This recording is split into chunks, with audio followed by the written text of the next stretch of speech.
بلا وجہ تو منفی نہیں سوچنا چاہیے، پر ایسی علامات ہوں تو ان کا علاج ہونا چاہیے، اگر ہسٹری ہو تو علاج ہونا چاہیے۔ ایک چیز اچھی طرح سمجھ لیں کہ کسی ایک دن آپ کسی فیملی ممبر سے اپنی مرضی نہیں منوا سکتے، کسی ایک دن۔ اس کے لیے آپ کو کم از کم 5 اور زیادہ سے زیادہ 21 میٹنگز کرنی پڑیں گی، تو پھر کامیابی ملے گی۔ اپنے فیملی ممبر سے، اپنے جذباتی رشتوں سے کوئی بات ایک میٹنگ میں منوانے کا خیال چھوڑ دیں۔ 5 سے 21 دفعہ تک بات کریں گے تو تب بھی 100% موقعوں پہ کامیابی نہیں ملے گی، 90% موقعوں پہ مل جائے گی، اور پھر باقی کے جو 10% ہیں وہ پھر 21ویں کے بعد ایک 22ویں میٹنگ، اور 22ویں کے بعد 20ویں میٹنگ، اور پھر 50ویں میٹنگ۔ لیکن میں آپ کو بتاؤں کہ تھکنے کا کوئی آپشن نہیں ہے۔ ٹھنڈے ٹھنڈے بات کریں، فضا سازگار رکھیں اور صبر کے ساتھ بات کرتے رہیں۔ ایک وقت میں ایک سے زیادہ فیملی ممبرز کے ساتھ آپ معاملات کو نہ چلائیں۔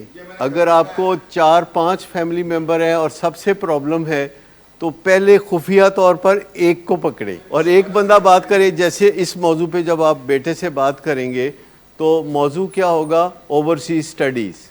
یہ موضوع نہیں ہوگا کہ آپ اس کو تانے دیں اور وہ آپ کو تانے دیں اور جنگل کی آگ کی طرح بات پھیلتی رہے۔ دیکھیں، میں کل ریس کورس پارک میں واک کر رہا تھا، کوئی تھوڑا جلدی کر رہا تھا، 5 بجے کر رہا تھا، عموماً میں تھوڑا دیر سے جاتا ہوں۔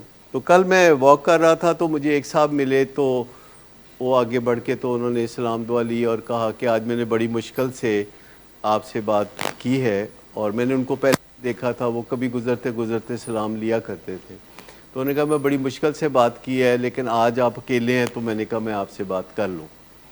تو انہوں نے کہا کہ وہ آپ ایک پروگرام کیا کرتے تھے، یو آسک فار اٹ۔ وہ ہمارا ٹاک شو سٹائل ایک پروگرام ہوتا تھا جس میں جو لوگ مسئلے ہمیں پوچھتے تھے ان کو ہم ڈسکس کرتے تھے۔ تو کہتے ہیں وہ سن کے میں نے اپنے 2 بیٹوں کو جو بیرسٹر بن چکے ہیں اور پاکستان میں رہنے پہ قائل کیا، جو کہ یو کے میں رہنے کے لیے بضد تھے، اور پھر انہوں نے بتایا کہ میں نے آپ سے سیکھا کہ ان سے کیسے بات کرنی ہے، کہ وہاں پڑھنے جاتے ہیں، رہنے نہیں جاتے۔ جی، تو انہوں نے مجھے وعدہ لے کے چھوڑا کہ وہ جو پروگرام آپ کرتے تھے اس کو آپ نے شروع کرنا ہے، اور پھر انہوں نے مجھے اپنا تعارف کرایا، اپنے بیٹوں کا تعارف کرایا، اور وہ اتنے عمر کے نہیں لگ رہے تھے۔ تو میں نے کہا آپ کے 2 بیٹے بیرسٹر ہیں تو آپ اتنی عمر کے تو نہیں لگتے۔ تو کہتے ہیں ویسے ہی ذرا کوشش کر کے تھوڑی مینٹیننس کی ہوئی ہے۔ پھر انہوں نے فادر کا بتایا تو میں نے کہا میں ان کو جانتا ہوں۔ ان کے فادر جو ہیں وہ اواری ہوٹل میں صبح 10-11 بجے آ کے بیٹھا کرتے تھے، اور ان کے دوست آ جاتے تھے، ان کو وہ کھلاتے پلاتے تھے، اور سارا دن ایسے ہی گزرتا تھا ان کا۔ اور ان کی ڈیتھ ہوئے بھی 15 سال ہو گئے، اور بڑے نفیس انسان تھے ان کے فادر۔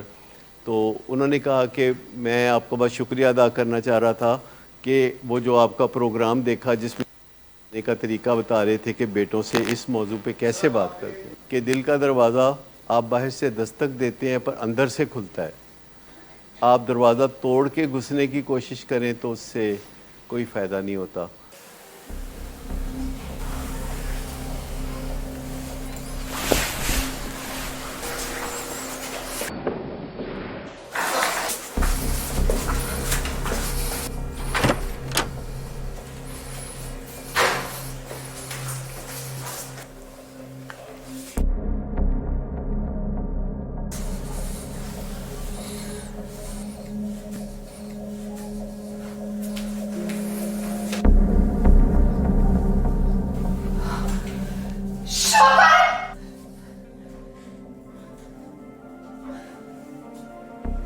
شراب نوشی کی وجہ کردار کی خرابی نہیں، موڈ کی خرابی ہے۔ شراب نوشی کبھی بھی نشے کی بیماری میں بدل سکتی ہے۔ نشے کی بیماری ہر سٹیج پر قابل علاج ہے۔ مدد حاصل کیجیے، کیونکہ وہ ایسا نہیں کرے گا۔ ولنگ ویز سے مدد حاصل کیجیے، کہیں سے بھی مدد حاصل کیجیے، لیکن فوری مدد حاصل کیجیے۔ جس معجزے کے انتظار میں آپ نے بہت دیر کر دی، اب وہ دستک دے رہا ہے۔ مدد حاصل کیجیے، مدد حاصل کیجیے، مدد حاصل کیجیے۔